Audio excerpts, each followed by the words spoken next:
16 வயது நிலைவில் உதவி இயக்குநராக தன்னுடைய பணியை துவக்கிய பாக்யராஜ் சுவரில்லாத சித்திரங்கள் படம் மூலமாக இயக்குநராக திரைவாழ்வில் அறிமுகமானார். அதற்கு பின்னர் நடிகர், கதாசிரியர், பட தொகுப்பாளர் என்று பல்வேறு பணிகளை அவர் செய்திருக்கிறார். இயக்குனர் பேரரசு நம்மோடு இணைப்பில் இருக்கிறார். அவரோடு பேசலாம். சார், வணக்கம். மேடம், மிக அதிர்ச்சிகரமான வருத்தமான ஒரு செய்தியை பார்க்கிறோம். சரியாக 17 நாட்களுக்கு முன்னதாக இயக்குனர் பாரதி ராஜா இறந்த அந்த செய்தியிலிருந்து மீளுவதற்கு முன்பாகவே பாக்யராஜ் காலமானார் அப்படிங்கிற செய்தியை பார்க்கிறோம். முதலில் உங்களுடைய நினைவலைகளை எங்களோட பகிர்ந்துக்கோங்க. இன்னைக்கு விடியலே ஒரு பெரிய அதிர்ச்சியில தான் இன்னைக்கு விடிஞ்சிருக்கு. ஏற்கனவே பாரதிராஜா அப்படிங்கிற ஒரு மிகப்பெரிய ஒரு சாதனையில இழந்து அந்த அதிர்ச்சி மறைவுக்குள்ளே அடுத்த அதிர்ச்சி இன்னொன்று நெருங்கி பழகுன ஒரு சாதனையாளர் பாக்யராஜ் அப்படிங்கிறதுனால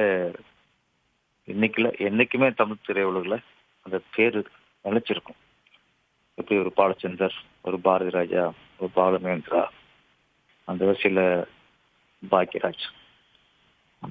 படம் வெற்றி படம் கொடுக்கறது வேற, ஆனால் ஒவ்வொரு படமும் வெற்றி அடைய நினைப்பவர்களுக்கு உதாரணமாக இருக்கிறது வேற.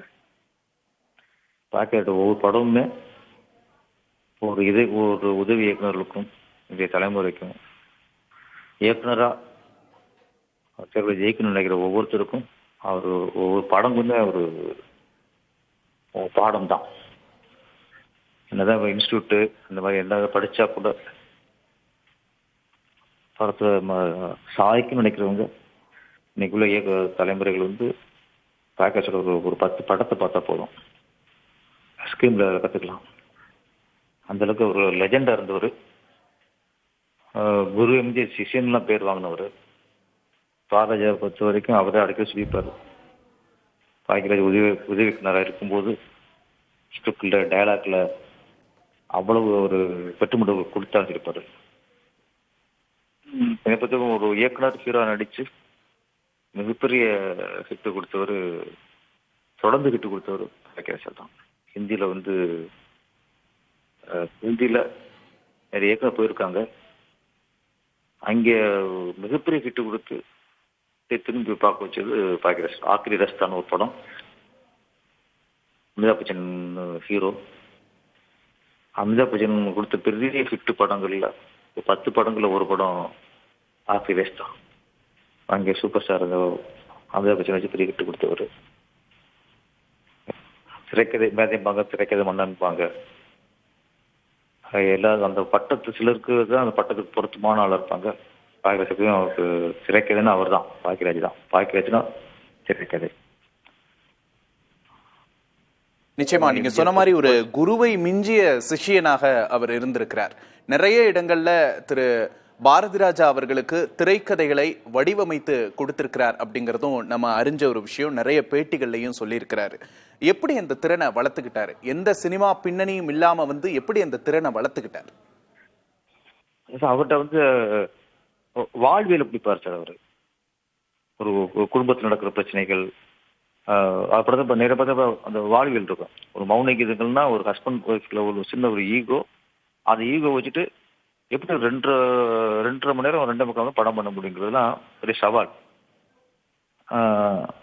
இன்னொன்று அவர்கிட்ட ஒரு எந்த படம் பார்த்தாலும் சரி, மேட்ராபிட்ஸ்னு ஒன்று சில படங்கள் இருக்கும், அது இருக்காது. எல்லா சீனும் ஒரு இன்ட்ரெஸ்ட் இருப்பார். எல்லா சினிமா அது ஒரு இன்ட்ரெஸ்ட் இருக்கும். அதில் மக்கள் ரசிக்கிற மாதிரி ஒரு விஷயம் இருக்கணும் அப்படிங்கிறது அது தெளிவாக இருப்பார். ஒரு சீன் கூட ஒரு ஒரு மேட்ராபிட்ட சொன்னோம், ஒரு சீனா சொன்னோம் அப்படி இருக்காது. அதுக்குள்ள ஒரு இன்ட்ரெஸ்ட் வைப்பார். அவரை பொறுத்த வரைக்கும் அவருக்கு பாரதிட்ட இருக்கும்போது பாரதி பேசிப்பான். அப்போ சொல்லுவார் பாக்யராஜை பற்றி. அவன் ஏதாவது சொல்லிட்டே இருப்பான். நம்ம ஒன்று சரினா இது சரியில்லைன்னுவான், அது பெட்டராக ஒன்று சொல்லுவான். டைலாக் நம்ம ஒன்று சொன்னால் அவனு கொண்டாந்து கொடுப்பான். அப்போ அந்த இன்வால்வ்மெண்ட் தான் தன்னை வளர்த்துக்கிட்டது. நம்ம அசிஸ்டண்டாக ஒர்க் பண்ணுறோம், சொன்ன வேலையை பார்த்தோம் அப்படின்னு இல்லாமல் அடுத்த டைரக்டர் இன்னொருத்த வந்தாலும் அது தாம்படமாக நினச்சி பண்ணும்போது அந்த அறிவை வளர்த்துக்க முடியும். நம்ம ஒரு படத்தில் அசிஸ்டண்டாக ஒர்க் பண்ணுறோம் அப்படின்னா அறிவை வளர்த்துக்க முடியாது.